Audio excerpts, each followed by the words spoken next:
Hi everyone. Welcome to I'm a Recruiter panel discussions. I'm Prafula Deori, a talent acquisition leader at Ericsson. I will be your host today. Anusha, you are on. Yes. Hello, everyone. It's so good to see you all. Thank you for joining us today and, you know, trying to help all the audience with employee branding and candidate experience. Anusa, This is Anusha. I have 10 years into. your voice is bit low. Oh, one second. Any better now? Is it any better now? Yeah. Okay. All right. So, this is Anusha Gotmukla. I have 10 plus years into talent acquisition. I'm currently with an organization, Infovision. My expertise is into IT. So, uh, welcome you all on board. Good to see you all, and let us get started. Okay. Anusha, do you also want to quickly introduce our panelist? Sure, we can do that. So, uh, welcome everyone. It is good to have you all here. And let me start with Pooja Rao.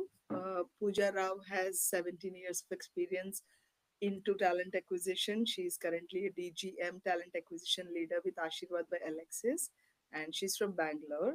Thank you for joining us today. And Srinivas Bulli comes with 19 plus years of experience currently with Amazon Bangalore, and he's also ex Cisco, ex Hawaii, and ex Twilio, coming from a product background. And welcome on board, Srinivas. And welcome, Sakshi Mishra. Sakshi comes with 13 years of experience currently with Taurus Harris as a human resource type team lead from Bangalore location. Welcome, Sakshi. Pankaj Kushwa. Pankaj comes with 11 years of experience as a senior manager talent acquisition with Kanini, and he's also from Bangalore. Welcome. And Christopher Anand comes with 24 years of experience, currently with Amazon as a talent acquisition leader, joining us from Bangalore. Um, Good to have you here, Christopher. Uh, Next comes Anupama Murthy, who comes with 14 years of experience. She's a founder, entrepreneur of AVS Talent Consulting, joining us from Bangalore. Welcome aboard. And Indwin joining us from Chennai location, coming with 11 years of experience as a senior manager, people development, working with Anubhavam. Welcome, Indwin, and good to see you back again with us. And Bharti Vijayappa is also another entrepreneur joining us with an extensive experience of 21 years, who's a founder of HireMap IT Consultants, leading this organization for about 15 plus years from Bangalore location. Amazing to see you all here. Thank you, Anusha. Great. So we are excited to have you all here today with us. But before we jump into the discussion, let me quickly introduce you to I'm Recruiter community. This community was created by talent professionals for talent professional and with a goal of building a leading global community for talent acquisition experts. Our mission is to empower 100K TA professionals to enhance their skills and personal growth by providing them a platform for learning, sharing, and for growth. It is a safe space for all the TA professionals to feel like home. If you enjoy our discussion today, please support us by liking, subscribing, and sharing our channel. Today's topic is close to my heart as well as close to many of the TA professionals' heart. And the topic is candidate experience and employer branding. Why do you think candidate experience or employer branding is important in this competitive market?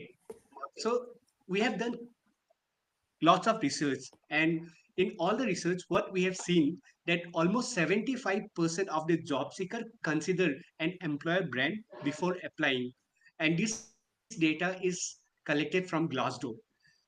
Again, 60% of candidates drop out from the process if the experience is not good during the interview process, right? And this data is collected from Career Builder. 69% of the decline happened because of the reputation of the companies, right? So definitely we can see how important candidate experience and employer branding is. There are lots of other data we have, but with this we just wanted to quickly start the discussion today. So we have lots of talented leaders from talent acquisition side, from HR side. So we would love to open the stage for you all to uh, share your thoughts out about candidate experience, about employer branding as well, right? So first of all, thank you all for joining us today. We are really excited to have you all in this particular forum. So firstly, we have categorized into four different path. One is candidate experience, second is employer branding, second we have done mix of both, and the last is the trend, how we'll be trending in future, right? So the first question which we have is, what are the most common pitfall organization face when they try to create a positive candidate experience, and how do you think we can overcome them? Burli, Invin, Pooja, anyone can answer. Sure. I think I should start with, because, as you rightly mentioned, candidate experience is something which is very close to my heart, and I have kind of done a project on that to make sure that we turn around it. So basically, uh, when you talk about candidate experience, the very first thing comes as a communication, right? And I think that's where you would have seen LinkedIn as well flooded with a lot of comments wherein we see that communication is something which recruiters are not doing.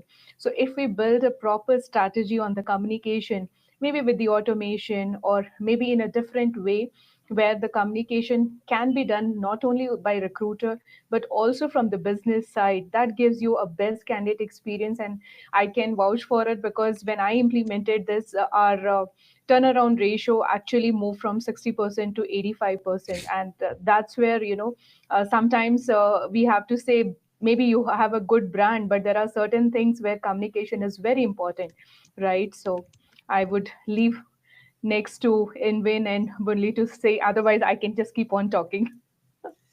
Awesome. I'll add, by the way, pardon my throat today, slightly under the weather. I hope I'm audible though for all of you.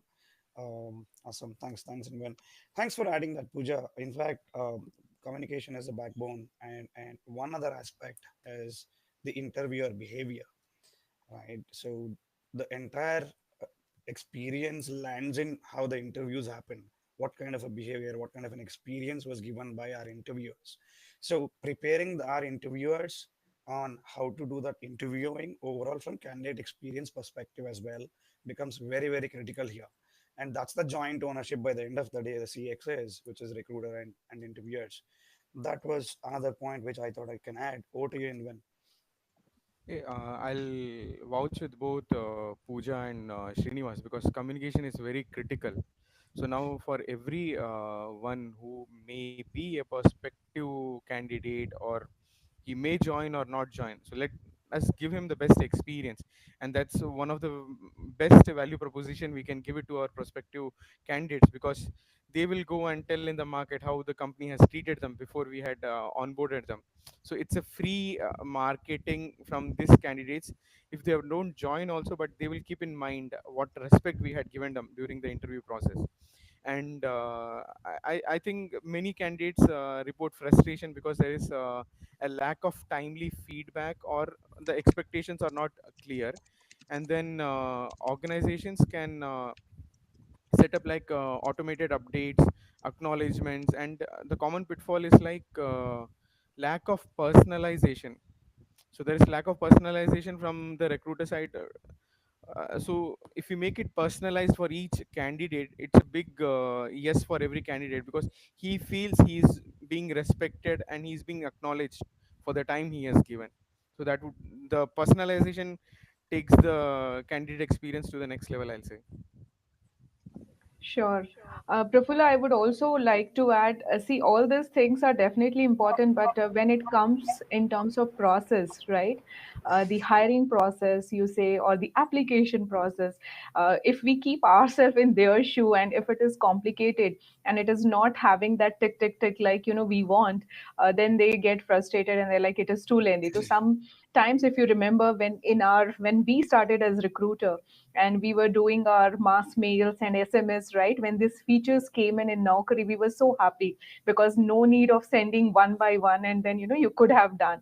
The similar way, if you see now the process of application, if it is not user friendly, because we keep on talking about multiple ATS and there are a lot of challenges we have been seeing. So this is the another thing which we saw. And when we were implementing our ATS from I would say Talio to Workday, this particular aspect we kept in mind, because Workday is something which can customize however you want, and that was one of the plus point which we saw. And we thought this is an opportunity for us to make sure that we keep aspect in top and make sure that we give them the user friendly experience. And that, I would say, the other aspect or maybe a pitfall which every organization should look into it, because when we also apply and if we see it is just on going on and you lose out on the interest at certain point, right? And you don't really, means you make an impression that what exactly it is that Yes, way. yes. I agree, Pooja. Even Thanks, I Pooja. believe taking feedback is also important, which we generally miss. At times, we being recruiter also miss to provide the feedback, but taking feedback from the candidate is actually important. And I have seen the difference once you give a personal touch. When once you talk, okay, you ask, okay, what is your feedback? That makes a difference, and that definitely gives a better experience to the candidate, which is nowadays not that common. Yes, yes. Great. Moving to our next question, Anusha. So, guys, that was wonderful. Thank you for the inputs. I think whatever you spoke in the last few minutes about how can you give a good candidate experience is a relevant question to what I'm going to ask. So, in your experience, how does a good candidate experience im- going to affect a long-term employer branding? Can you give any specific examples? Srinivas, Yeah, Burli, I Anupama, can. you guys can take this question. I can take that up. In fact, let's look at it the other way around, right? I would like to quote a specific case study around this, and in fact, it is up there in all the public platforms. I highly recommend our recruiters to go through it in detail. But just quickly summarizing it here, this is about Virgin Media, the British telecom company. Richard Bronson. I'm sure all of you have heard about this name. So it goes back to 2016 or 2017.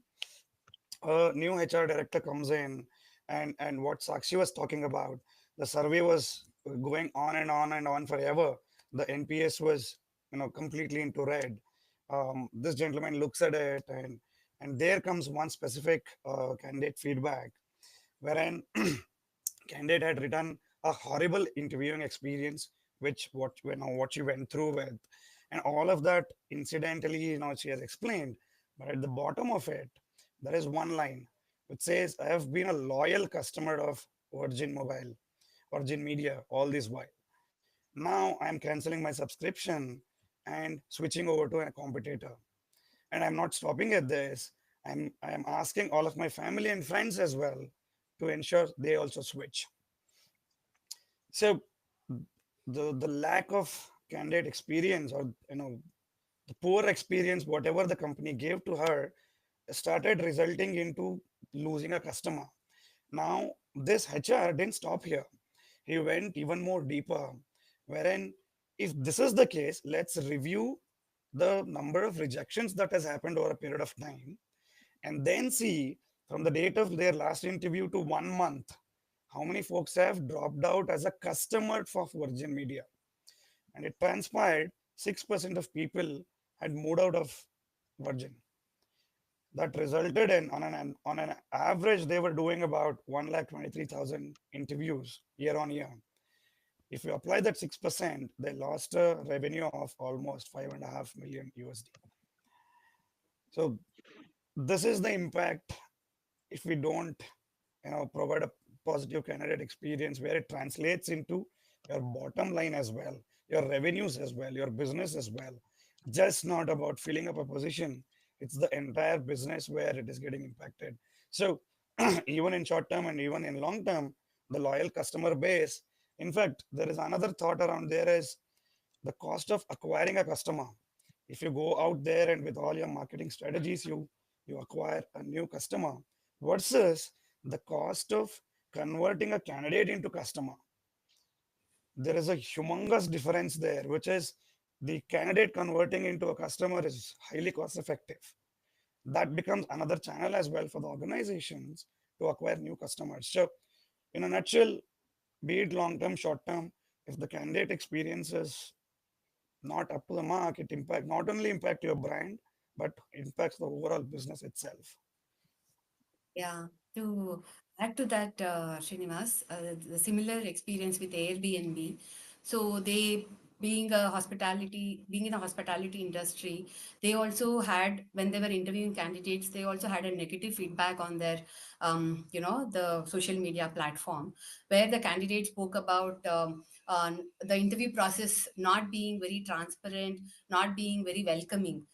So they took this feedback very seriously, and they actually went back. Taking the feedback is one thing, and working on it and really implementing it is another thing, right? Yeah. You can talk about all flashy stuff on the social media, but really having a genuine interest in taking the feedback and making sure that the candidate feedback is taken seriously and we implement it, showing that again in the next interview process. So what they did was that when the candidate told that it lacked human touch, and the interview process was not friendly, they again reviewed their entire interview feedback, made the interview feedback a little more easy, and at the same time they started having the candidate who is coming for an in-person interview, taking them through the floor where the team is working, to just get the pulse of the culture of the company. They gave that human touch. So this actually transpired on good reviews on the social media platform. And again, candidate feedback and employer branding goes hand in hand. It's like a hand in glove kind of thing. So providing a seamless candidate experience, it actually transpired to having higher offer acceptance ratio, right? So it's really it's intertwined, actually, candidate experience and employer branding. Yeah, Yes, yes, yeah. I would like totally to agree. add Yes, here, please. Srinivas and Anupama. I mean, most of the time, we most of us come from a age where social media was just coming in, and if you just look at the way like we were handling the candidates before the social media era to how it is now, I would like to just tell one line: uh, treat candidate as human, not just as one resource which can help you to close that position. I think so. That human touch has been really kind of missing in most of the process. There is a lot of emphasis which is being giving in most of the organization. The emphasis has been going on the technology that we use, the tool that we use, but we are missing on that human touch. Maybe all of us, if we just start treating them as the humans, I mean, most of the process would really help us to achieve the candidate experience that we are looking for. Thanks, Bharti, for adding your inputs as well. Uh, so moving to the next question. So how important is personalization in candidate experience, and what are some of the ways companies can scale personalizing without overburdening the recruitment team or the recruitment process? Because if we try to overburden again, somewhere some other process might get impact, right? So what do you think, Pankaj, Bharti?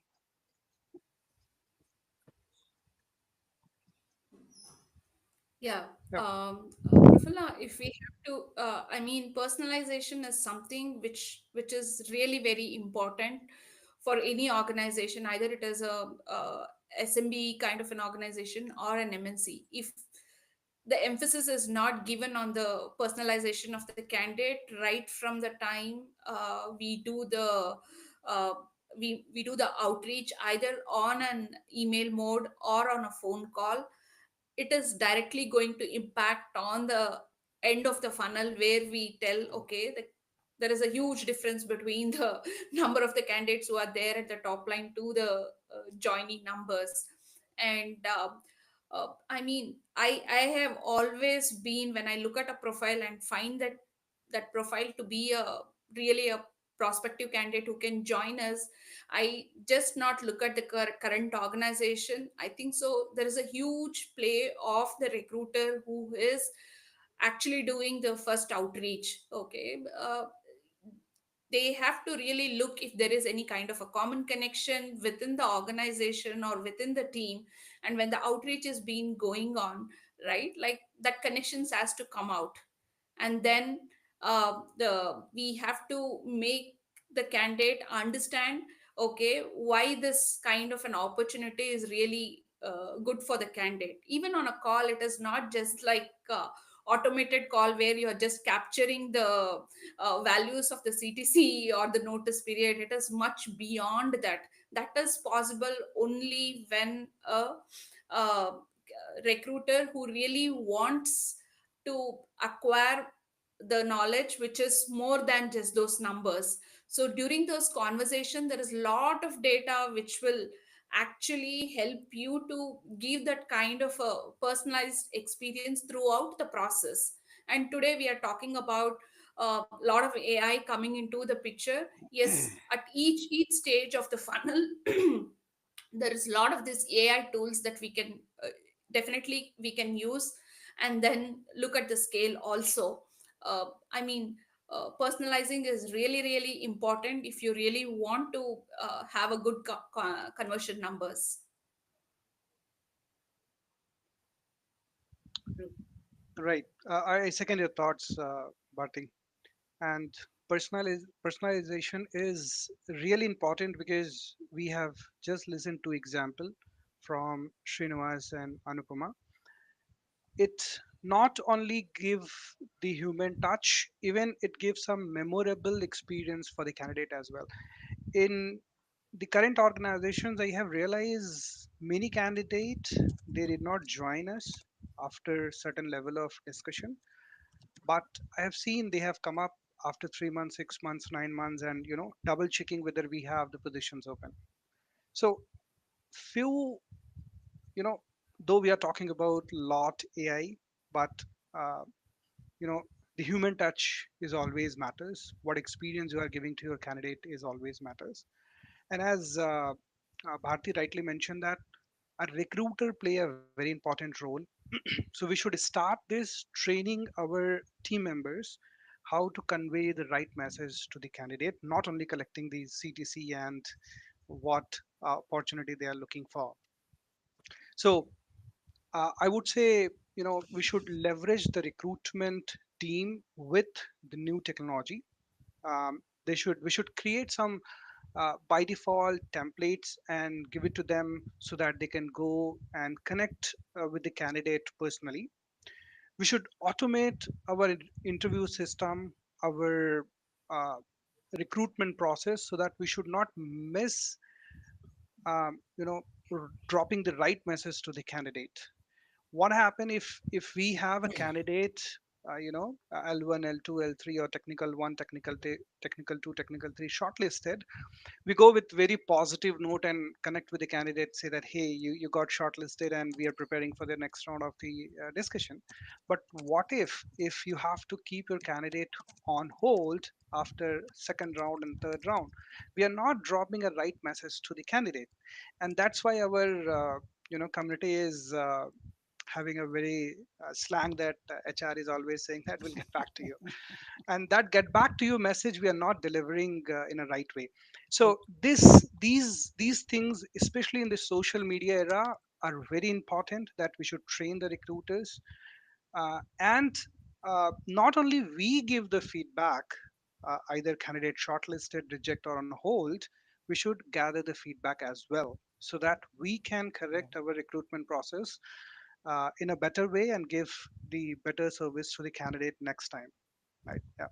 uh, So Thank as you. Pankaj Great. said, I would like to add Prafulla here. Yes, Yes, Sakshi. automation things can definitely enhance recruitment process, but it cannot replace. So we should always keep it in our mind. Recruitment is something where human touch is involved.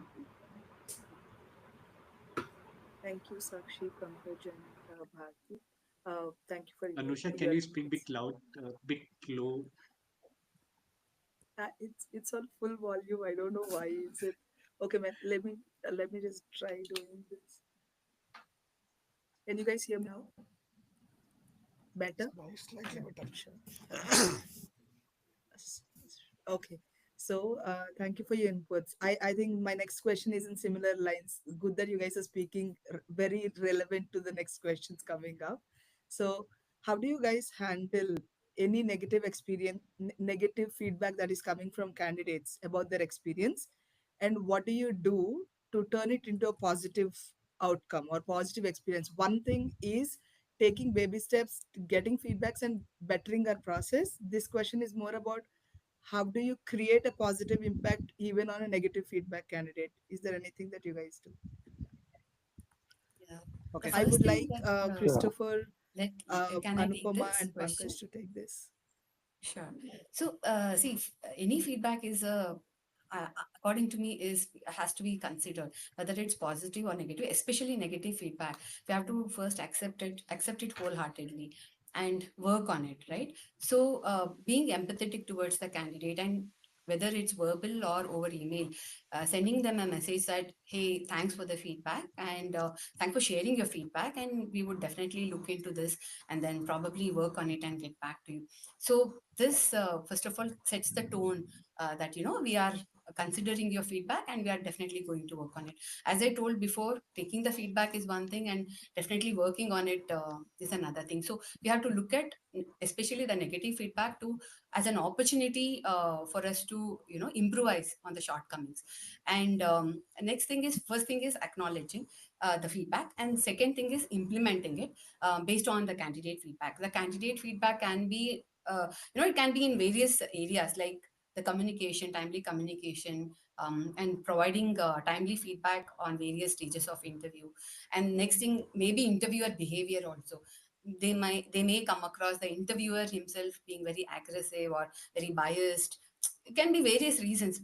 It can be unconscious bias as well from the interviewer. So we have to first address that. If it is that area, then we have to educate the interviewer himself about these unconscious biases. Then set the, have a strategy, structured interview, where we don't just shoot the questions to the candidate. The questions from the first round are not repeated in the second round. And here the best example is, I think, from Salesforce. So what they did was, during they got a feedback online, like on social media, blaming them that, the interview feedback was not good, and we didn't know what to expect from the panel. So they acknowledged the feedback online, right? That itself takes a lot of guts, right? Yes, we have done something wrong, and we will work on it. So what they did was, they shortened their interview process, and at the same time, to bring the a change in the interview process, they started sharing interview guide as to what to expect in the next round of interview. Like, once you are in the first round, this is what it is. If you have cleared the first round, second round, this is what you can expect. So they that's how they gave a positive candidate experience. So it's always going prepared is nice, right? Having an impromptu interview than, it's better to have a interview where, to some extent, what to expect from the interview process. So I think this is how we can actually create a negative, or turn the negative feedback into a positive one, and help them to do better in the next round of interview. Yeah, this is giving that humanized touch is what I would say, because the candidate will feel respected and valued, because I would have invested time. So when they are respected and valued in the interview process, I think it, again, it goes back to employer branding, right? It's kind of a soft branding. They can again go from one person to another. The positive feedback that the candidate can get, or the positive experience that the candidate can get, which has turned from the negative feedback, which has turned to positive, he can refer more people. Even if he's not shortlisted in the interview process, he can end up referring people for the company.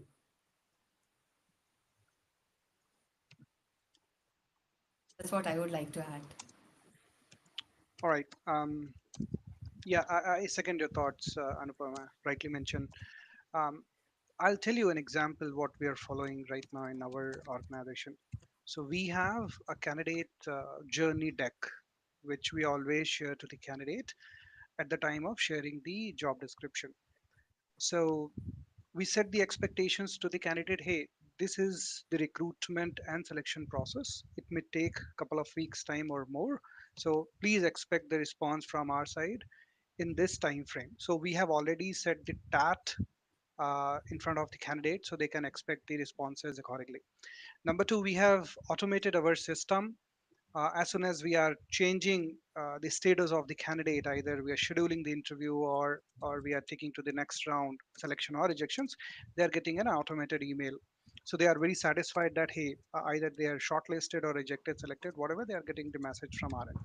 Now, when it comes to the negative feedback, as I mentioned in my previous question while answering, it's very important. And negative feedback, it's always an opportunity to go back, look your system, either your system is working properly or not. Number one. Number two, um, we should always acknowledge the feedback, either it's a negative or positive, and we should respond it promptly when it is coming from the candidate. So it it it is giving you a platform to take ownership of uh, a feedback which you are getting from a candidate whom you have invited to spend their time. Also, we should conduct a thorough investigation. Either the experience from the panel did not given rightly to the candidate or not. If it is given properly, then we should go back and check again where is the gap. And providing the transparency of the next step to the candidate is also very important so that the candidate will aware about it what is going to be a next. And the final point, which is very important for me personally, I do not believe a candidate has a negative feedback. I always push candidate from one project to the another project. I tell candidate, hey, though it is negative, but we found you are certain percentage of fit with our another project, I would like to take you forward to that project. That gives a positivity in the candidate also, that hey, they are trying me with another project that maybe my fitments could fit over there and I can go forward with that. All right, so we should always take negative feedback in a positive way and try with the candidate as maximum we should be. Yeah.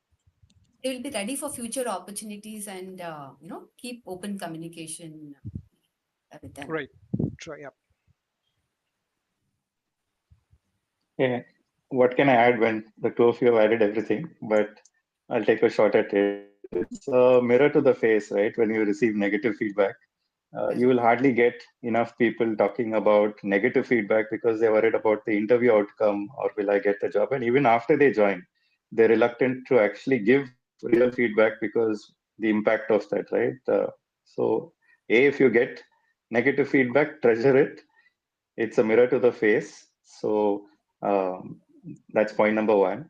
And second, try and do a root cause analysis to try and see where exactly has the problem originated, because you've got different stages, right? From sourcing, screening, scheduling, interviewing, offer, post offer. So you look at where exactly, and then try to identify using a framework like 5 Whys or something else. And that will give you an idea. It's like lighting a match, right? You see the match burning, but you don't know the action which caused it. So this helps you kind of give identify the problem, and from there I think it's relatively simpler, right? If it's a process or if it's a people issue or if it is a bandwidth issue, those are things that you can fix. Back to you. Praful, I just want to add one point here. I think we have really summarized it well. Just want to add is taking accountability at whatever level, right? Because we have done from junior to senior level. If you take that accountability and say that okay, this has happened, but what are we doing to correct it. That corrective actions becomes your roadway, means path or the roadway to showcase that yeah, there are certain integrity or kind of an the company etiquettes and all comes into the picture, that okay, this company values everything and they are working towards it. So definitely, as we started with candidate experience and the employee branding, it goes hand in hand. So accountability is very important in such cases, is what I just wanted to add. Yes. Thanks, Yeah, everyone. to I think, just add on this, yes, yes, please, Bully. on a slightly different tangent, this is the experience which I went through recently. While we all go through negative feedback, all of that is fine. We we were never going through the positive feedbacks also. In the realm of fixing the negative feedback, positive feedback diabetic was not happening. Now, negative feedback, we are trying to build out action items. We are trying to implement them, and at least 20 to 30% of that we were already doing it, which was shown in the positive feedback, right? So those mechanisms were in place. Here we are reinventing the wheel. So do go through the positive feedbacks as well to know what are our strengths and what is working us well for us. And then it's all about consistency in most of the cases. Then we can look at it from how can we build consistency there. Just different tangent to the question, but yeah, just thought of adding that bit over there. Strengthen on those points. What the positive feedback that we got, we can actually build on and do more of it actually. Yes, yes. Great. So, with interest of time, moving to the next question, uh, with virtual hiring becoming more and more these days, right? How can companies ensure that remote candidates feel engaged and connected throughout the hiring process? Because post COVID, we have seen how, like during the COVID as well, we have seen how everything suddenly moved from in person to virtual, and like what do you think? How can we engage throughout the journey? Pankaj, Christopher, whoever want to add to this point? Sure. So maybe I'll go first this time. I'll have something to say, and then Pankaj and others can add. Right. So when I look at the candidate journey, right, broadly about 4 or 5 areas. And if you look at any of these models which are there, you have awareness, you'll have engagement, consideration, conversion, and then look at post joining. Right. So across these different stages, what is it that we can do to make sure that we are enhancing this candidate experience? And for everyone, that journey could be different, but you could identify 3 to 4 areas in each of these that the candidate touchpoints could be increased. Uh, and I heard some inputs earlier also, right, about experience in interviews, experience with offers, experience with recruiters. These are all things that will fall into one of these 5 buckets, and then working towards uh, fixing those could be an area to get started when you're looking at um, engaging with candidates virtually. Um, I find personally that if the company can invest in a small team which can do engagement or post offer engagement or pre engagement, it again depends on the scale of the org, right? So if you're doing hires like 10, 20, 30 a month, maybe it's easy for the recruiters themselves to manage. But when you're looking at a larger scale, it's not possible for them to do the end-to-end spectrum, right? From gathering demand to you know, uh, running through the process as well as offering the candidate. So there it makes sense to maybe invest in a set of people whose only core key responsibilities is to look at these metrics, of engagement, communication, which has to go in a timely basis, queries that the people may have being answered within a certain tat of whatever 24 hours, and things like that. So these are the 2 aspects that I wanted to bring forward. Thanks, Christopher. Pankaj? Um, yeah, I think Christopher has added for the virtual hiring, but I'll just add couple of more pointers here. Yeah, rightly mentioned. communication is the key. We should prioritize our clear and regular communication with the candidate when we are hiring virtually. Number two, as I mentioned, um, setting the expectation, and that is very important when we are hiring with the candidates, right? So we can create the another deck when we hire remotely candidate, and we can say that, hey, these are our recruitment process, and it took time when we proceed further, right? We all of us would have a list of L1 and L2 panels, but what if it goes to the leadership meet, right? You have to chase them for their best suitable time, and it is always challenging to take, their available slots. So the clear communication and regular communication with the candidate is the key, I believe, to engage them. Also, we can ask them uh, to join early, in case if you are looking candidates from the different locations, and you wanted to engage them, you can ask them to join early, rather than waiting for some approvals and some process. We can break down some process and ask them to join early. That could give confidence in the candidate that yes, um, they can build the confidence that yes, companies are looking towards me to onboard me at the earliest.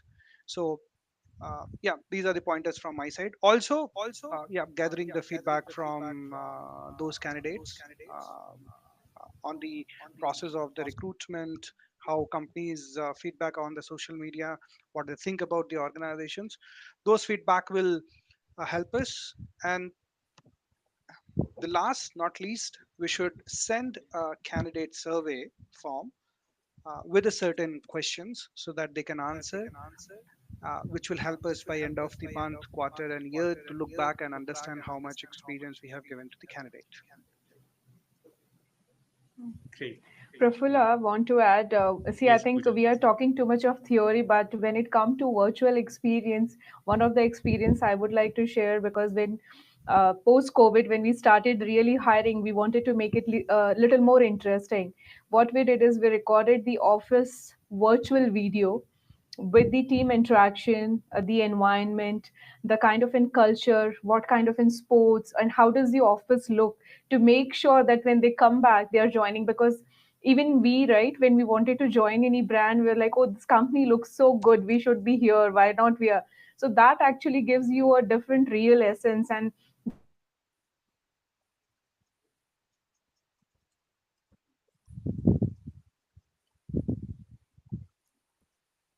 Pooja, Yeah, I and think it's hung.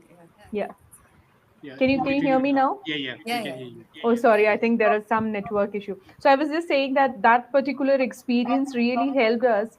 And, the candidates were like, this is the first kind of an experience where we are seeing the virtual tour of the organization. And we covered not only like India, we also shown some essence of the global offices to help them understand that how it really it is, right? So I think that kind of in touch also helps when we are doing the virtual engagement or the virtual hiring. So, I would also like to add one point what Pooja said, giving a virtual tour. What we did in our organization when this virtual thing started in 2020, we started having like a discussion with our panel, because we are focused, as rightly said by Srinivas, we were focused on candidate. When we are taking interviews, we are also giving the interview to the candidate, right? So it gives a first impression how I see. So what we started as an initiative, we started giving sessions to our panels, like best practices, interview practices. We started telling them do's and don'ts. If you're taking a virtual interview, you cannot turn off the camera, one cannot talk, because that gives a bad impressions. I feel it's like we should also think in this part as well. That's why we started, we should educate our panels how they should take the interview, which is equally important, and it again gives a very good experience to the candidate. I hope this thing, which definitely it is helping us, but it may help others as well. We need to, at times we need to educate, because there are panel who might be taking interview first time. So this is what I wanted to add. What Pooja said. it's very important for recruiters and the interview panel to be on the same page. The do's and don'ts are very important because sometimes they don't understand how important. Sometimes, the panel the candidate might feel that they are cornered, which the panel might not understand. So it's very important to make the candidate feel very welcome for the interview. Initially, when you start the interviewer should know that it is not just about shooting questions. Make the candidate feel comfortable, ask other questions than just the technical skills that they're evaluating for. Then probably start asking the questions. So go from, when they talk about data structures, go from easy to medium to difficult. I have got feedback from candidates that I felt the questions were very hard and I felt I was cornered. It was just about getting the right answer and just showing the dominance, right? The interviewer should not show his dominance or his expertise in the interview. It's about not about that, right? It's about understanding whether this candidate will be able to deliver, or whether this candidate is able to learn quickly, scale up quickly in the organization. There are a lot of areas where the candidate might not know, but the interviewer should be smart enough to understand if he is a potential candidate who can learn quickly and grasp things quickly. That's what I feel.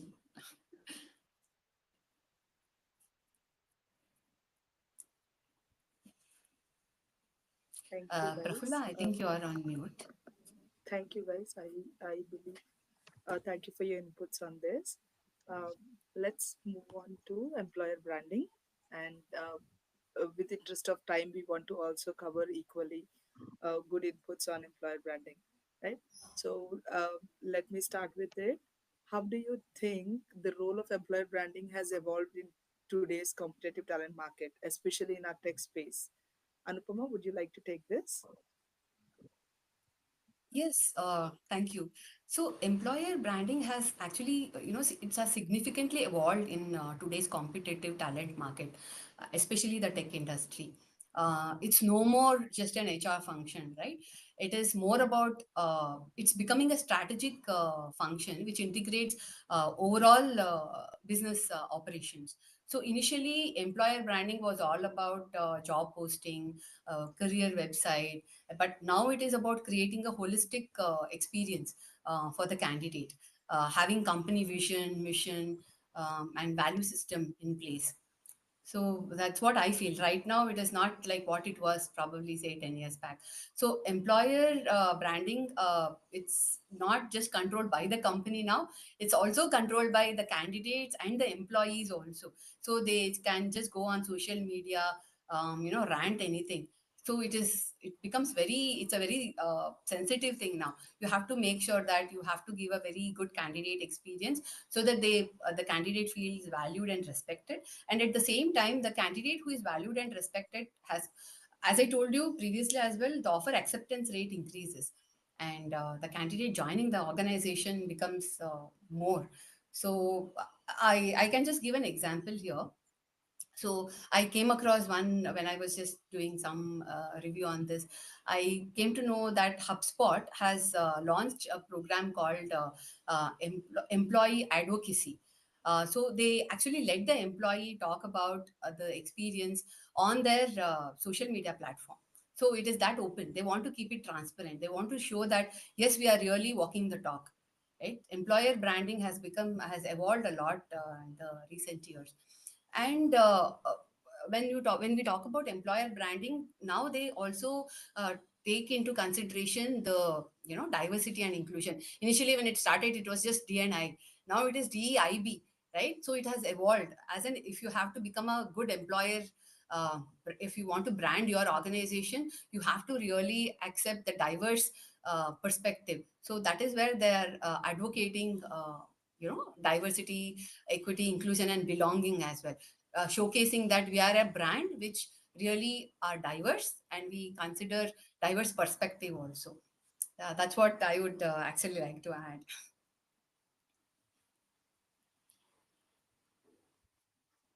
Excellent. Thank you, Anupama.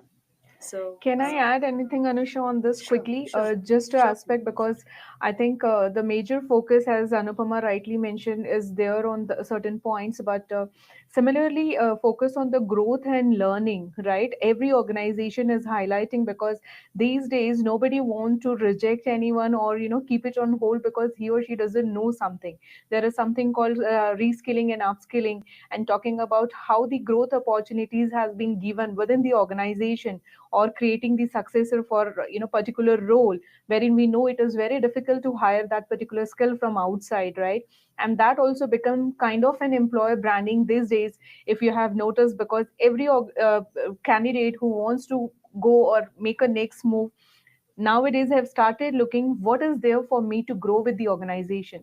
It's no more role, right? It is like how I can grow with the organization is something also which we look, and that's the reason employers started working towards that more, right? So the growth and the learning opportunities focus has become more these days when it comes about the employer branding. Yeah, one quick thing to add. Gen Z looks at employer in a very different way. It's all about work-life balance, flexibility at workplace. So the employer has to evolve. The branding also has to evolve. When you have to attract Gen Z, you really have to rebrand. In case if the employer is still not there, they have to rebrand, showcasing that work from home is not just a perk; it has become a necessity. So for example, so that's how employer has to rebrand themselves if they have to become a brand that is you know uh, uh, attractive brand, I would say. In the talent war now, that the organizations are trying to get the best talent, they have to the one which gives the best candidate experience, because that's the first time a candidate getting exposed to company culture, company values, right? So that again reflects on the culture in the organization. So that is very, very important to have the first initial experience to be very positive, and then showcase what we do, how we do, and how really we respect the employees in the organization. That really showcases a good employer brand.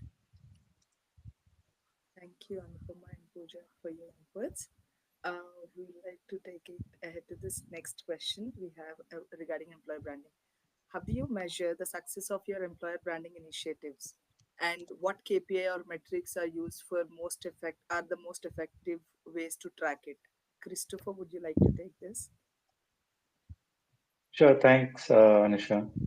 And there are two ways to look at it. One is to look at how the branding efforts are working, right? So you could look at your traditional cost per click, click-through rate, organic applications. The other is to look at what is the purpose of employer branding, right? We do it to attract the right cultural and functional fit candidates. So then if you look at it through that lens, then you look at maybe the number of hires who are getting influenced through employer branding. And there's ways that you can measure it, right? You can look at how long it takes for you to hire, time to hire. You could look at, if you're looking at women representation going up, you could look at diversity applications coming in through specific employer branding initiatives. Those are maybe a little more short to medium term. I think in the long term, you would look at things like longevity of employees or the quality of employees which are coming in. And I remember in Mindtree, when I was doing a study on this employer branding, I'd actually run a longevity study to look at how long did people last in the company on average if they came through channel 1, 2, 3, 4, 5, and where we had invested in employer branding. And we had invested heavily to employee referrals from a branding perspective. We had invested obviously in our career site. We had got our leaders and a lot of alignment happening. So I found at that point that because we invested on those channels, the rest of the hiring process remains the same, right? After they come into the interview stage till you offer and they join, it's the same. So there has to be an X factor which is happening before. And that could be attributed to employer branding on these channels. And channels which we didn't do, we of course got a lot of applications, but when we looked at conversion, when we looked at joining, we looked at longevity, they were all significantly lower. So that does definitely play a part. And these are some of the measures which I use personally. Thanks, Christopher. Moving to our next question. What role does social media play in employer branding today? And how organizations use different social media platforms like LinkedIn, Instagram to strengthen their brand? Uh, Anyone can answer, but Pooja, Invin, if you want to quickly share your thoughts. See, Anupama had already told like for employee branding, it is critical how you look at which generation you want to cater to. So if you're looking at Yes. very professional people, you can get it from Naukri and LinkedIn. And if you're looking at Gen Z and then young crowd, you need to go to Instagram. So your branding strategies at different platforms has to be different, but it has to align with the organization's core values, because you have to communicate the same thing but differently. Yeah. And And then yeah, sorry, go ahead, Edwin. please. No, I was just saying that social media is become a very important and a danger tool, both in the pros and cons. But yeah, the authentication of the storytelling when we do on social media has a larger impact, right? And that's the reason one of the change what we brought in is sharing the employee testimonial, wherein we told them to be honest, be authentic, and share your own experience in your own words. There will be no scripting, there will be no kind of an telling you do this, do that. Just share what you really like, what you really want, right? And that also kind of and plays an important role for employer branding, because it tells that why you joined this organization, what did you get there, and why you really want to be there with the organization, right? And we did it in a different section in terms of somebody who joined as in fresher. Definitely some brands, they say, right, this is my dream company, that's the reason I want to join. But do you know that your dream is going to get success over there or not, right? Something like that.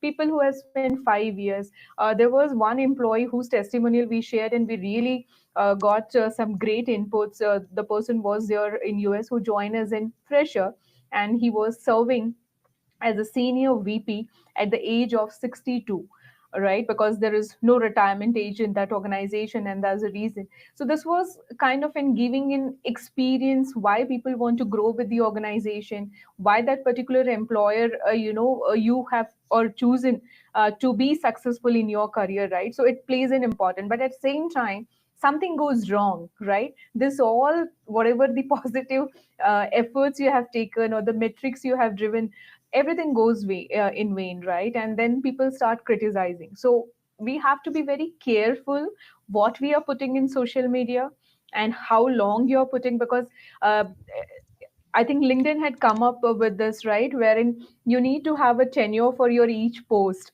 how effective it is, and for how long it has to be kept, because it should not start giving you on a negative impact, right? So I would say that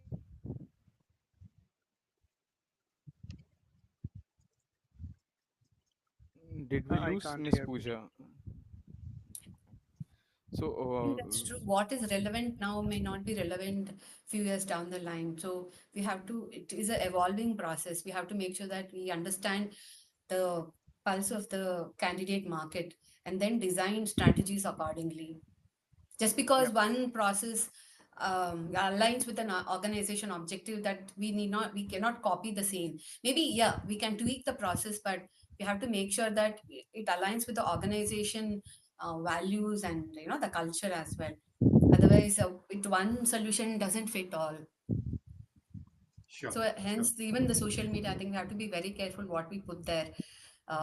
It has to really align with our the company goals and objectives, the values of the organization, and the HR also has to talk to the candidate and see if that really aligns with the. It's bringing, there should be alignment both from the candidate side and the company side, right? Only if there is an alignment, if it's a two-way street, only then there can be a discussion.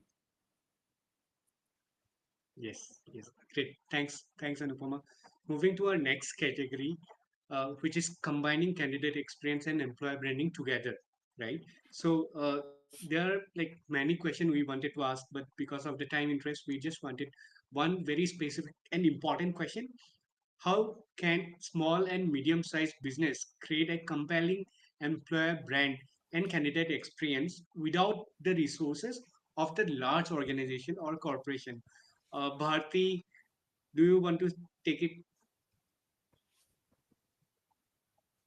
I would like to take it up. I mean, my entire tenure of experience has always been with uh, SMBs, and majorly last 13 years has been with startups, which have not really made that kind of a noise in the market. The only reason is like most of the time, like I work with the companies which are there in the early stage or in the Series A, where they don't really want to make a lot of noise, but still they want to attract the same level of candidate. So I have been using three tools. Those three tools are humans. One is the recruiter. I firmly believe in recruiter is the brand ambassador for any organization. Instead of spending on any of the fancy goodies or running a huge social media campaign, organization have to spend the resource rightly on hiring the right recruiter with the required skill, or train the recruiter to deliver that, right? And the second pillar which can really help is the panelist.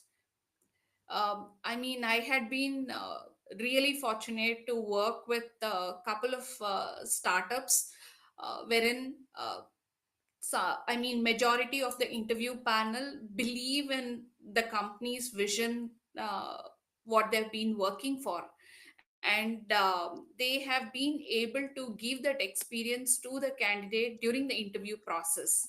And even if the candidate has been rejected, I mean, the candidate have come back to me and given me a very positive feedback about the interview process, and also about the interview panel, and they have referred me the candidates, right? And also the leadership, right? It is not like always the people at the C level should not really think that they meeting the candidate is not really required. I mean, it is not that it's only the business side, like they have to give the time. Hiring is one of the very important function of the organization, which actually can make or break the business. So I mean, the last three startups like which I have been working, I mean, even when the organization has grown up to 200 or 250, the managing director has met each and every candidate before the offer is rolled out. And if you really look at like the last project and the project that I'm handling now with Uptix, we have not really spent our money on any of the employer branding activity, and we have not really used any major tools. And you guys can go and look into the profile of the employees who have been working there. uh, I mean, everyone have come through us, either through the employee referral, because we have given that kind of an experience for the employees who have been working with us to give that employee referral to us. More than 30% of the people for the organization have joined through the employee referral. So, I mean, to just to summarize, it is the recruiter who is important, it is the panelist who is the important, it is the experience that you give to the employee. I think so. If you can touch on these three tools, rest can be taken care. Sure, sure. Murli, Pankaj. Yeah, Yeah. good, Pankaj. Okay. Um, yeah, I completely agree with the party. It's very important that we should take care of our stakeholders, external stakeholders, internal stakeholders, and when it comes to the online presence. So we have already discussed about the online presence. That is again very important. I'll start from the internal stakeholders. So employee advocacy is one of the key when we go and allow our employee to be a brand ambassador and go and talk about the organization on social media. Since we have mentioned the recruiters are the brand ambassador of the organization, and they go and give a first statement about the organizations to the candidate, and from there the perception built, right? So it is very important that we'll let our employee to go and talk about the organizations in social media, different social media, and also in simultaneously when they are part of our panels and in other way, if they are helping recruitment process or selection process, we should regularly recognize them and reward them so that we can motivate them and to go and write something on social media and be our brand ambassador. um, the second point, when we hire a candidate, the transparency in the hiring process is very important. Having said that, we should create um, we should create a mindset in the candidate that this is my recruitment process. We should tell them the tips, timelines, expectations, and the feedback timely, so that this helps to create a positive message and gives a good candidate experience to the candidate, right? And the third point I would like to mention here is employer referral program. As Bharti mentioned here, I would like to mention the one data which we have done compared to last year and this year. We have improved from 32% to 43% so far in 9 months, hiring from the employer referral. All right. So it's like, you know, the next time I'm sitting with the Naukri folks, I'm going to show them this data that, hey, I wanted to negotiate with you. So this is these pointers are very important when you go and announced what you are looking for, and your employees are definitely going to help you from all the parameters. So for me, these three pointers are very important: the internal stakeholders, the external stakeholders, and the referral programs from the employees. Yeah. Sure. Thanks, Pankaj. Burli, you want to add your thoughts? Let me try. No, plus one to what Pankaj was saying. Uh, just to add there, couple of points. One is on given the current scenario, even social media presence, unlike what Bharti said, in that use case it may not fit, but some of the mid-sized organization having that online presence is a key thing in today's world. One of my one of my mentee works for a small mid-sized startup. I'm losing it now. I think I'll put it up in the chat. Sure. Sure. Thank you, Anusha, guys. go ahead. Can you hear me? Yeah. Okay. Thank you, Srinivas, Pankaj, and uh, Bharti for adding your inputs here. So, we would like to know what are some ways companies can integrate their employer branding efforts into their candidate experience strategy. I would want, I can give this to Anupama and Pankaj if you guys are interested. Yeah.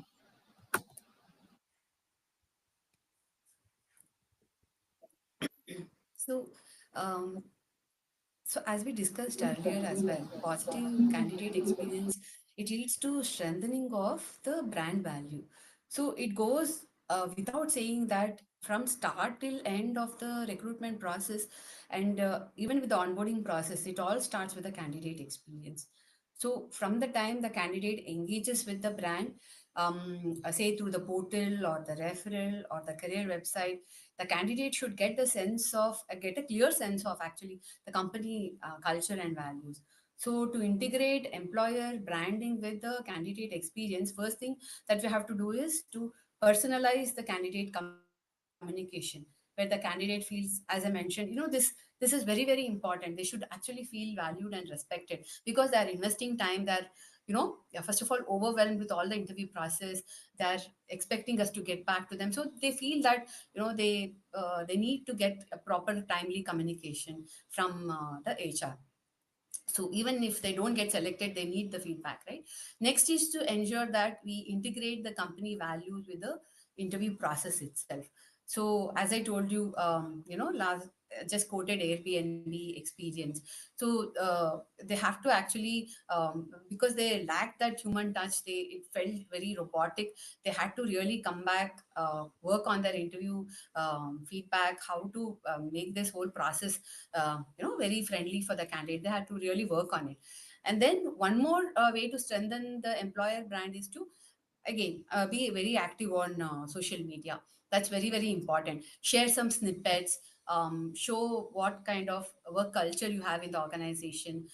Maybe some videos, maybe on your website, or with the candidate also. You can just share a tiny URL there to showcase that what do you do, and strengthen the employer brand. It is nowadays, it's very important to talk about success stories. And even if you have any CSR initiatives, it's very nice to put across those. It shows that you are, you're giving back to the society, and you're a socially responsible organization. So the I think Slack had seen some time back that Slack posted its DIB efforts on their LinkedIn page and other social media platform as well. It shows that how seriously they take the diversity factor in their organization. Yeah, I think over to you. Just This is one point want to add. I think we are missing to talk is about candidate or the employee well-being. I think that is another aspect which is equally important when we talk about branding, because I think the definition of branding has been changing over a period of time. As we take our own experience of 2 decades, right? We have seen what earlier branding meant and now what today branding means, right? So it is more of an candidate centric or candidate focused branding is what everyone has started doing. Definitely product plays an important role of the for the branding, but other aspect like well-being, the benefits, what kind of inflexibility and all those things also comes into the play, and plays an important role. So just wanted to add that. Yeah, that is where work from home and managing, there is nothing like, you can't say 50% work life balance can be achieved only through time management. So that is where the employer also has to talk about, they should avoid a burnout in the organization. They should make sure that nobody is overworked in the organization. They should also as you mentioned, when it comes to employee well-being, it's all about psychological mental well-being also, right? They should make sure that nobody is overburdened in the organization. So that, even that shows your brand value. You're an organization which really emphasizes on psychological well-being as well. Right. Yeah, I think Praful, it is very much covered by Anupama and Pooja. But I'll stick to the question. As per the question, like employer branding efforts into their candidate experience strategy, right? So I'll just wanted to add one point, that when we when we're talking about the candidate experience, we should never forget that a clear communication about uh, organizations' culture, values, mission, and vision, and that should show at every stage of recruitment and selection process, right? um, we should we should make sure that the day we connect with the candidates, we should show the company culture, mission, and vision until we welcome the candidate at the time of onboarding. That's very important for me. um, yeah, rest, which is very much covered by Anupa and Pooja. Yeah. You're on mute, Profila. Sorry, do you want to go to the next category, Anusha? Yes, sure. Thank you, Anupama, Pooja, and Pankaj for your inputs. Yes, so we would also like to just understand how are this candidate experience and employer branding gonna affect future trends. Let me put you a question relevant to that. What emerging trends in candidate experience or employer branding should organizations pay attention to in next few years? I would like Indwin and Pooja to take this question. Uh, Pooja or anyone in Win, because of some Okay. technicality, he have dropped. Yeah. So I would just want to add, like, I think we have spoken more of the most of the points, and I think I would say and pressurize more on candidate experience analytics, right? So the dropout ratio, the specific reason for those dropouts, right? And what are the competitor ratio in terms of hiring of the similar skill, right? And what we can do to make it better.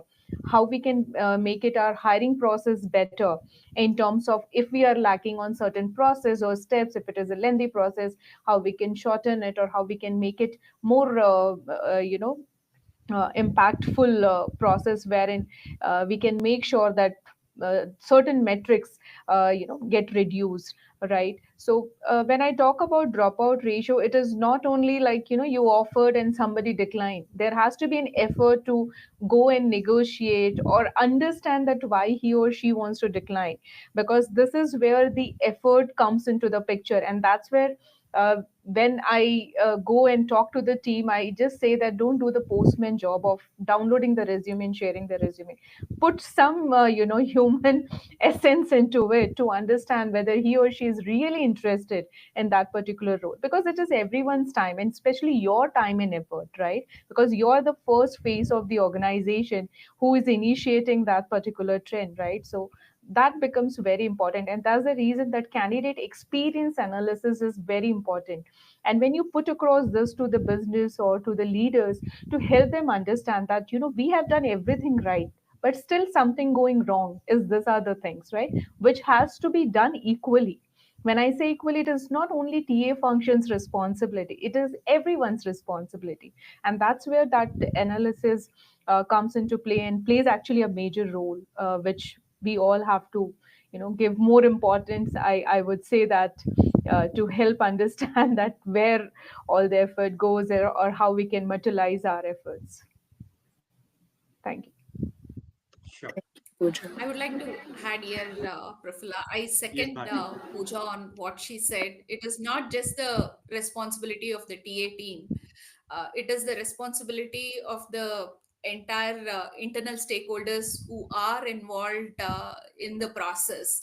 So I think so. Like we from the TA team have to really raise our voice sometimes to make equal responsibility for the other stakeholders who are involved in the process, and tell that it is not just the responsibility of us, it is also your responsibility to give that kind of an experience to the candidate, and not always ta. Yeah, probably 10 years back, candidate experience was, nobody would discuss this much. So I remember the hiring manager telling me, what if they give negative feedback? I don't think I'm interested in that. But that is what we want, right? It's okay, even if it's a negative feedback. We have to understand where we are lacking, what can we do better. So I still remember one of the hiring managers telling me that we don't want to collect that feedback, right? Probably 10 years back when I spoke about this. So it's very important to collect, even if it's a first thing is we have to really work on the negative feedback. Positive feedback is there, we have to strengthen it, and we have to, it's the area of improvement. We have to really collect that negative feedback from the candidate and work on it. And that is Sure. the future trend. You have to really make sure that you bring that personalize this, humanize this whole interview process, where the candidate feels belonged, right? Valued throughout the interview process. And this, when they have this kind of a mindset, they'll be better employees when they join the organization. They are able to deliver better because they know the organization values their work and their employment. So it's very important. Thanks, Anupama. So, with interest of time, the last question, which is very important and very popular one, which is related to AI, right? Everyone is talking about AI in recruitment, in general, in everywhere, right? So the question which I have is, how can technology like AI automation can be leveraged to enhance both candidate experience and employer branding without losing the human touch? And since it is a last question, I would want everyone's quick input, just a quick one, right? What everyone think, right? Sakshi, you want to start, or Bully, you want to start, or anyone? Okay, I'll start, Praful. Okay. Yeah, Um, in technology, people are talking about AI. Wherever we are meeting and visiting and attending the events, most of the people are talking about the AI. But for me, AI is not a very new term. But yes, the word could be the new, but the process was before as well, right? So when we automate our system, I think that helps the recruiters and other team members to um, be in touch with the candidates. So that's very important that we should go and automate our recruitment process. Um, AI tool. See, recently I have started the AI tool for gathering the candidate experience survey, which I am shooting it by default, and I am getting from the candidate side, right? That helps me to understand how my team is giving the experience to the candidates, right? So few things which we cannot do that, or we are not putting our effort to do that, as Anup rightly mentioned that 10 years back people was not bothered about it, but now today's era people are trying to get what experience we have given to the candidate. So I think these small area we can utilize the technology very well, rather than um, today's people are talking about the scanning the profiles, let AI to drop a first message. I think let human to be part of that, let human to make a first call and say that, hey, your profile is matching with my requirement, right? That's very important. As soon as we heard a machine call for any advertisement and sale, we quickly hang up, right? So let's not make the recruitment industry move to that one. So that human touch is very important, and AI can be used for a small work where humans are missing and not able to connect on a regular basis. Yeah. So I totally agree with Pankaj that human touch is really important, and definitely, until and unless we hear someone's voice as in human, not the bot, we don't really feel that we are connected. But yeah, I just want to add that certain places where AI can play an important role as an onboarding process, wherein you can have certain, key areas like do the timely check-in, get the training modules well advance, and then send it to them on time to help them understand how it can really work.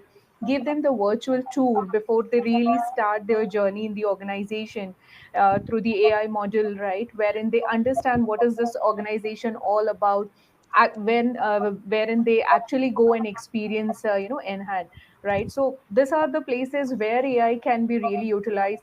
Like we use AI also for the resume screening, but still we still tell to the recruiters, right, your AI tool is definitely screening the resumes, but we want you to please go and screen once again, because sometimes how the resume has been written, AI doesn't really capture, and we have experienced that. I'm sharing with my own experience. So definitely AI screens the resumes, but human has to screen it again, is what I would say. So I agree with Pooja here, Prafulla. Like, yes, AI we can use to have a better, like, to streamline the process to wherever we have a human miss, there those part can be covered by AI. But otherwise, in recruitment, I guess it is always good to have a human touch. Yeah, somebody was talking about having a team to make sure that the candidate has a good experience. I think it's very important because if that kind of option is there, somebody has to really address those. That is when you can bring a human touch there. Otherwise, we are lost in the whole process of the screening and scheduling. We might sometimes miss on giving the feedback. It may be automated, but end of the day, when we are talking to the candidate for all the rounds of discussion, then for giving a feedback when we don't, we just send an automated message. They might not like it. So maybe it's always nice to have one person telling that. Sometimes we cannot give a detailed feedback over email. Maybe some improvement areas we can actually highlight to the candidate and tell that, what, these are the areas you actually did well, and these are the areas for improvement. So he or she can actually better in probably in some other company they can do better when you give them a heads up that these are the areas which you are lacking. End of the day, automated message is a standard template that we would use for all the candidates. But how do we personalize it? A candidate who was really good, was very enthusiastic, we can actually talk to that person and tell that these are the areas which you can probably work upon. That's where you can bring the human touch, which AI AI can help definitely us by cannot do. like sending forms which are important. Yes. For me, from the I mean, I always, I mean, as all of us will believe like sourcing is the first step which can really be worked upon to get good numbers at the bottom of the funnel. AI can actually automate to can be used to automation where we can gather a lot of candidate information which can be used during the conversation, during the entire process, where the personalization for the candidate would be felt, and where through the process the candidate can really feel that, hey, this is the opportunity that I've been looking for. I mean, right from gathering the data from different social media platforms, and also if there can be a tool which can actually able to connect this recruiter with my existence employee, if there is any kind of a connect right from the college to the current company to the places where they hang out today, like we see a lot of photos which are there on Instagram or Facebook. If that kind of an AI tool comes up, I mean, I would really love to use that kind of a tool for me to give an excellent experience to the candidate. Wonderful. Thank you for almost everybody pitched into this. So thank you so much for your inputs. So we are 2 minutes above time, but it is important that we take questions from audience. We were getting questions, so we're trying to prioritize based on time constraint, which are the better ones to ask. So let me start with one question from audience. What tools or platforms do you find most effective when it comes to improving candidate experience? Tools or platforms? Anybody wants to answer this? I've been using Anusha. I've been using Amazing Hire. This is one of the tool which I've been using for the past almost like 2 years, which can actually help me to get all the handles, different social media handles of the candidate. So at one go, I know the LinkedIn profile, his Facebook profile, Twitter, his GitHub. This at one go has been really helping me to gather a lot of information for the candidate, and also like I've been using clay app. Thank you. Anybody else wants to add any other platforms or tools that you guys are using across?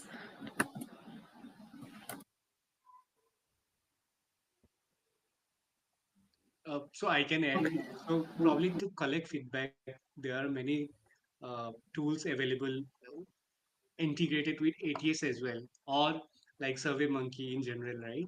So we can use those different tools and platforms as well, right? Just to add, because collecting feedback is very important, and to collect feedback, this ATS plus other SurveyMonkey or any other tools are very important. Well, thank you, Profula. So, do we have any more questions from audience? I think one more question we might have. Sure. What advice would you like to give to recruiters? That was the question.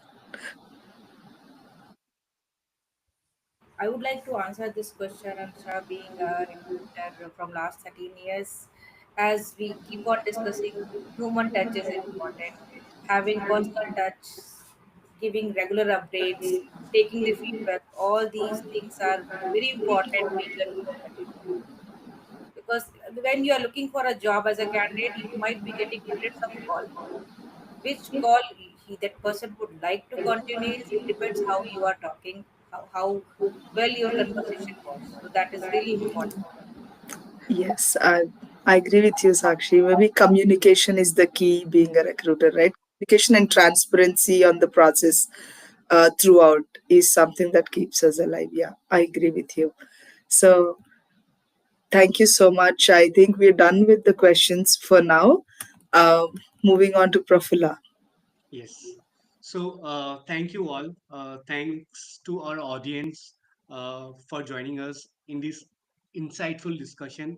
We also want to extend our gratitude to our esteemed panelists for sharing their valuable thoughts and time with our audience and with the TA community.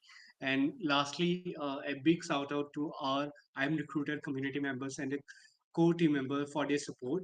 And thank you, universe, for making things possible even in this virtual world. So thank you, everyone. A few panelists need to drop because of their meetings and other things came up, since we have already crossed uh, 5 minutes more. But thanks everyone for I joining. would like to Thanks. thank you, Prafulla, for giving this platform to discuss, because Yeah. we all are Thank coming you. from the same background, and it is important to have such discussion openly. Thank you. Thank you, Prafulla. Thanks for Thanks this everyone. opportunity. Bye bye. Thank you everyone Thank for you, Krishna. joining. Bye. Have a good time. Yeah. Pleasure to meet you.